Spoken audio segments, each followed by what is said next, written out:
புதுச்சேரியில் ஆங்கில புத்தாண்டு கொண்டாட்ட நிகழ்ச்சியில் பங்கேற்று வீடு திரும்பிய இளைஞர் அடித்து கொலை செய்யப்பட்ட சம்பவம் பெரும் அதிர்ச்சியை ஏற்படுத்தியுள்ளது. ஆங்கில புத்தாண்டையொட்டி புதுச்சேரி கடற்கரை சாலையில் ஞாயிற்றுக்கிழமை இரவு இசை நிகழ்ச்சி உள்ளிட்டவை நடைபெற்றன. இதில் ஆயிரக்கணக்கானோர் கலந்து கொண்டனர். புதுச்சேரி அருகே உள்ள நோனாங்குப்பத்தைச் சேர்ந்த ராஜேஷ் வயது 16 சிறுமி ஒருவருடன் புத்தாண்டு கொண்டாட நிகழ்ச்சியில் கலந்து கொண்டார். இவர்களுடன் நோனாங்குப்பத்தைச் சேர்ந்த 26 வயதாகும் விக்னேஸ்வரனும் பங்கேற்றார். புத்தாண்டு கொண்டாட்ட நிகழ்ச்சிகள் நிறைவடைந்த பிறகு திங்கட்கிழமை அதிகாலையில் ராஜேஷ் உடன் வந்த சிறுமியுடன் இருசக்கர வாகனத்தில் சென்றார். விக்னேஸ்வரன் மற்றொரு இருசக்கர வாகனத்தில் சென்றார். புதுச்சேரி கடலூர் சாலை சந்திப்பு பகுதியில் ஆட்டுப்பட்டி அந்தோனியார் கோவில் அருகே அவர்கள் இருசக்கர வாகனங்களை நிறுத்தினாராம். அப்போது அந்த பகுதியில் நின்றிருந்த அரியாங்குப்பம் காக்கையன்தோப்பைச் சேர்ந்த நிர்மல், விக்கி ஆகியோர் சிறுமியை கேலி செய்ததாக கூறப்படுகிறது. இதை கண்ட விக்னேஸ்வரன் அவர்களை கண்டித்ததாக தெரிகிறது. இதில் ஆத்திரமடைந்த நிர்மல் அவரை தாக்கினாராம். இதில் மயங்கி விழுந்த விக்னேஸ்வரனை அரசு மருத்துவமனைக்கு கொண்டு சென்றனர். அவரை பரிசோதித்த மருத்துவர்கள் விக்னேஸ்வரன் இறந்து விட்டதாக தெரிவித்தனர். இது குறித்து உருளையன்பேட்டை போலீசார் வழக்கு பதிந்து தலைமறைவான நிர்மல், விக்கியை தேடி வருகின்றனர்.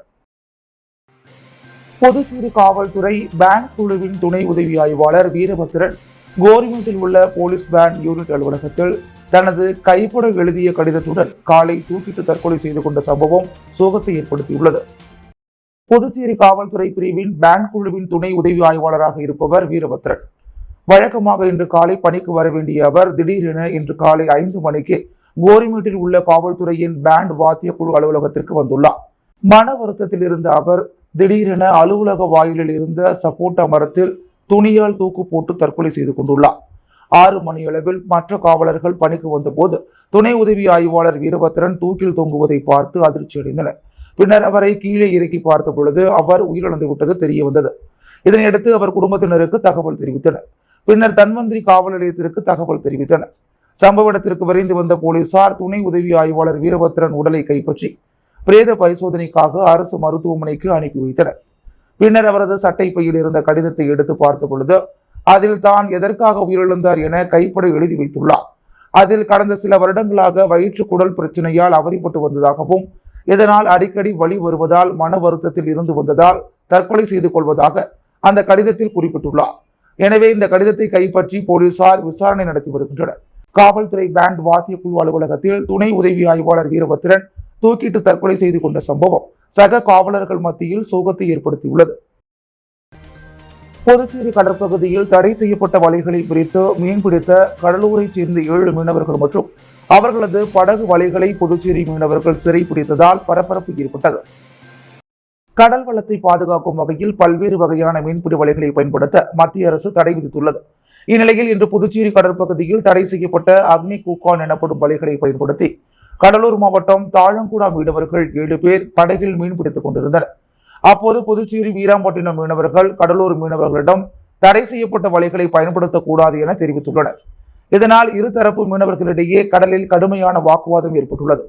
இதனையடுத்து தடை செய்யப்பட்ட வலை, படகு மற்றும் கடலூரைச் சேர்ந்த 7 மீனவர்களை சிறைப்பிடித்து கரைக்கு அழைத்து வந்து வீராம்பட்டினம் பகுதியில் உள்ள மீனவர் கூட்டத்தில் வைத்தனர். தொடர்ந்து கடலூர் மற்றும் புதுச்சேரி மீன்வளத்துறை அதிகாரிகளுக்கு தகவல் அளித்த நிலையில் சம்பவ இடத்திற்கு வந்த மீன்வளத்துறை அதிகாரிகள் இருதரப்பு மீனவர்களிடம் பேச்சுவார்த்தை நடத்தினர். மேலும் தடை செய்யப்பட்ட மீன்பிடி வலைகளை மீண்டும் பயன்படுத்த மாட்டோம் என அதிகாரிகள் முன்னிலையில் கடலூர் மீனவர்கள் தெரிவித்த நிலையில் சிறைப்பிடிக்கப்பட்ட கடலூர் மீனவர்கள் மற்றும் அவர்களது படகுகளை விடுவித்தனர். தடை செய்யப்பட்ட மீன்பிடி வலைகளை கடலூர் மீனவர்கள் புதுச்சேரி கடற்பகுதியில் மீன்பிடிப்பதால் அவர்களது வலைகள் சேதமடைவதாகவும் மேலும் மீனவர்கள் தடை செய்யப்பட்ட வலைகளை பயன்படுத்தாமல் இருக்க மீன்வளத்துறை அதிகாரிகள் நடவடிக்கை எடுக்க வேண்டும் எனவும் கோரிக்கை வைத்துள்ளனர். புத்தாண்டையொட்டி நேற்று ஒரே நாளில் புதுச்சேரியில் உள்ள ராஜீவ்காந்தி மகளிர் மற்றும் குழந்தைகள் மருத்துவமனையில் 18 குழந்தைகள் பிறந்துள்ளன. நாடு முழுவதும் நேற்று 2024 புதிய வருட பிறப்பு பிறந்தது. இந்த ஆங்கில புத்தாண்டை மக்கள் உற்சாகமாக கொண்டாடினர். புதுச்சேரியிலும் புத்தாண்டு கொண்டாட்டம் களை கட்டியிருந்தது. இந்த நிலையில் புத்தாண்டையொட்டி நேற்று ஒரே நாளில் புதுச்சேரியில் உள்ள ராஜீவ்காந்தி மகளிர் மற்றும் குழந்தைகள் மருத்துவமனையில் 18 குழந்தைகள் பிறந்துள்ளன. இதில் 9 ஆண் குழந்தைகளும் 9 பெண் குழந்தைகளும் ஆவர். புத்தாண்டு அன்று குழந்தை பெற்ற பெற்றோர்கள் மகிழ்ச்சியில் திளைத்தனர். மேலும் அவர்கள் அரசு மருத்துவமனையில் பணியில் இருந்த மருத்துவர்கள், செவிலியர்கள், ஊழியர்கள், உறவினர்கள், நண்பர்கள் என அனைவருக்கும் இனிப்புகளை வழங்கி தங்களின் மகிழ்ச்சியை வெளிப்படுத்தினர். நேற்று பிறந்த அனைத்து குழந்தைகளுக்கும் ஒவ்வொரு ஆண்டும் ஆங்கில புத்தாண்டு தினத்தன்று பிறந்த நாள் கொண்டாடுவார்கள் என்பது குறிப்பிடத்தக்கது. புதுச்சேரியில் கடந்த 2023ஆம் ஆண்டில் மட்டும் இணைய வழியில் 18 கோடியே 3 லட்சம் ரூபாய் அளவிற்கு மோசடி நடந்துள்ளதாக புதுச்சேரி இணையவழி பிரிவு காவல் கண்காணிப்பாளர் அலுவலகம் செய்தி வெளியிட்டுள்ளது. இதுகுறித்து புதுச்சேரி இணையவழி பிரிவு காவல் கண்காணிப்பாளர் அலுவலக செய்திக்குறிப்பில், புதுச்சேரியில் கடந்த 2023ஆம் ஆண்டில் மட்டும் இணையவழி காவல் பிரிவில் 2422 புகார்கள் பெறப்பட்டன.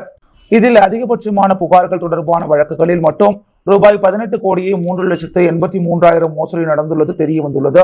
புகார்களின் பேரில் 90 வழக்குகள் பதிவு செய்யப்பட்டன. இதில் ரூபாய் 2.83 கோடி மீட்கப்பட்டு உரியவர்களிடம் ஒப்படைக்கப்பட்டுள்ளது. புதுச்சேரியில் 90% வழக்குகளில் குறைந்த முதலீடு அதிக லாபம் என்ற பேராசையால் மக்கள் பணத்தை இழந்திருப்பது தெரிய வந்துள்ளது. பெண்களுக்கு எதிரான குற்றங்கள் தொடர்பாக 32 வழக்குகள் பதியப்பட்டு அனைத்திலும் குற்றவாளிகள் கண்டறியப்பட்டுள்ளனர். இதில் 29 குற்றவாளிகள் கைது செய்யப்பட்டுள்ளனர். பெண்கள் தங்களது புகைப்படங்களை சமூக வலைதளங்களில் பதிவிட்டது, முகநூல் போன்ற செயலிகளை பயன்படுத்தியதுதான் குற்றத்தில் ஈடுபட்டோருக்கு சாதகமாக இருந்தது கண்டறியப்பட்டுள்ளது.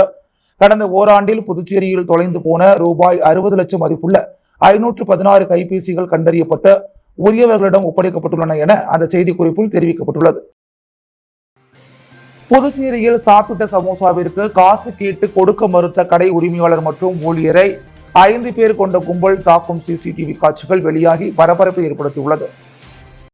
புதுச்சேரி லாஸ்பேட்டை விமான சாலையில் ராம் என்பவர் ஸ்நாக்ஸ் கடை வைத்துள்ளார். இங்கு துளசி உமா தம்பதியினர் வேலை செய்து வருகின்றனர். இதனிடையே நேற்று மாலை கடைக்கு வந்த 5 இளைஞர்கள் சமோசா சாப்பிட்டுள்ளனர். அப்போது அதிக சமோசா சாப்பிட்டதாக பில் கொடுத்ததாக கூறி ஊழியர்களிடம் இளைஞர்கள் வாக்குவாதத்தில் ஈடுபட்டனர். ஒரு கட்டத்தில் ஆத்திரமடைந்த அந்த கும்பல் அங்கிருந்த நாற்காலியால் உரிமையாளர் மற்றும் ஊழியர்களை தாக்கிவிட்டு தப்பி ஓடியது.